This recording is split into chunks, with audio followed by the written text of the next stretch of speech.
Hello folks, Jonathan Milam here. One of the sounds I suppose that is particularly impressive to people at this time is the very, very dark sound that Chris Bodie gets as he plays his committee. It is a large bore, and he does use a very well drilled out mouthpiece. Seems like it's around a 13 or something like that drill size, which is very large. I've got here a mouthpiece, a Reeves C2J, that is an 11 drill. I could not play this thing for a long time at all, but it does show you just how beautiful a sound you can get. And I get so many comments on this YouTube channel. Now I'm going to play it with two trumpets that I think really, I guess you could say, the poor man's committee. Although, however, this isn't really a poor man. This is a Bach Mount Vernon. For a few years, they played so dark, apparently, that Vincent Bach shortened the lead pipe about 3/8 of an inch. So I usually keep a lead pipe out about 1/4 of an inch, as you can see with this Olds Opera.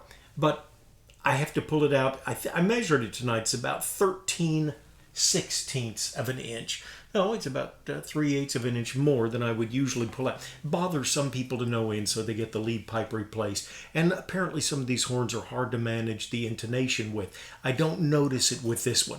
Going to use two mouthpieces. Going to start with the deep one. And this Olds Opera is the other horn. I would call these soloist horns to die for. If you like a very full sound, and I'll use a very average mouthpiece next, but you'll still see what a beautiful song it is. We'll try and play a song that will be worthy of the tone we're reaching for right now. And so it's with a 59 Mount Vernon Bach Stradivarius first, then we'll go to the Olds Opera. Same mouthpiece, the beautiful Reeves C2J.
Really an impressive sound. And that is a medium bore.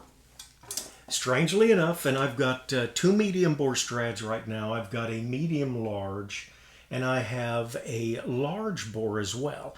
The slides on them all are interchangeable. First slide, second slide, main tuning slide. So the large or medium bore is relegated strictly to the ports, apparently. That's the only thing I can figure, since everything else is a...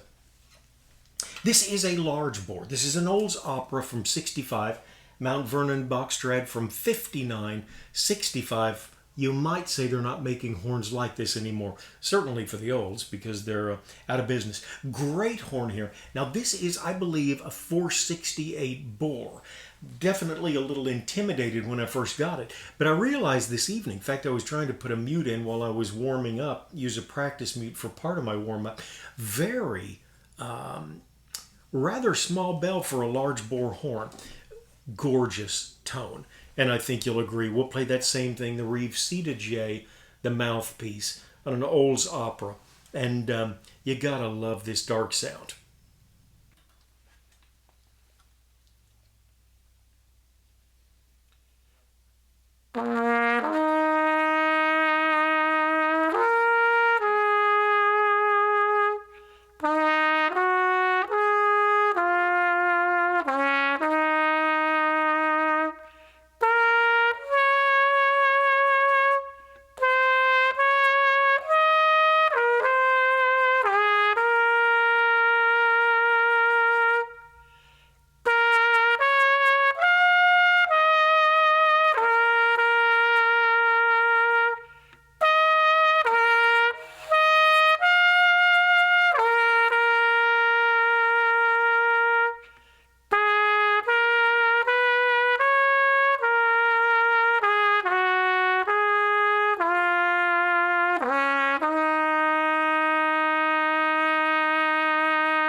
Every time I play this Olds Opera, it just it amazes me what a gorgeous sound.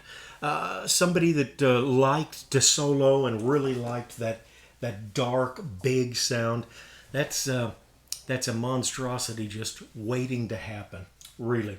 Okay, now I'm going to go to what I consider a pretty average mouthpiece. Make sure I've got the right one.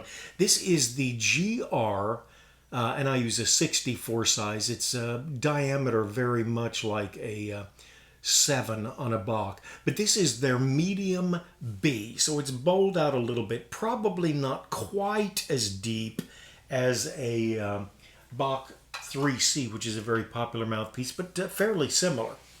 Other than that. Okay, we're going to use this GR64M-B Mouthpiece. Back on the Bach Stradivarius, we'll play that same song. Of course, with the dark flugel type, you knew you'd get that, but I think you'll still be impressed at the rich, thick tone that you get out of these two horns.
Still such a solid tone.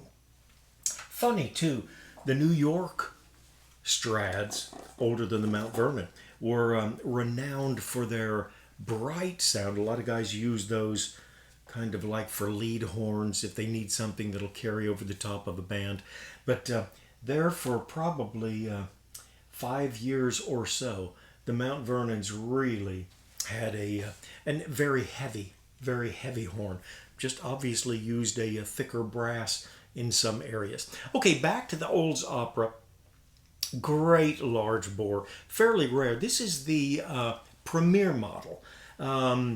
Nickel silver bell, nickel silver throughout most of the horn, nickel silver lead pipe. I think the valve block is brass, but they've got nickel silver balusters, and really phenomenal horn, as again, I think you'll agree when you hear it with this more modest mouthpiece.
Isn't that a beautiful sound? Just beautiful.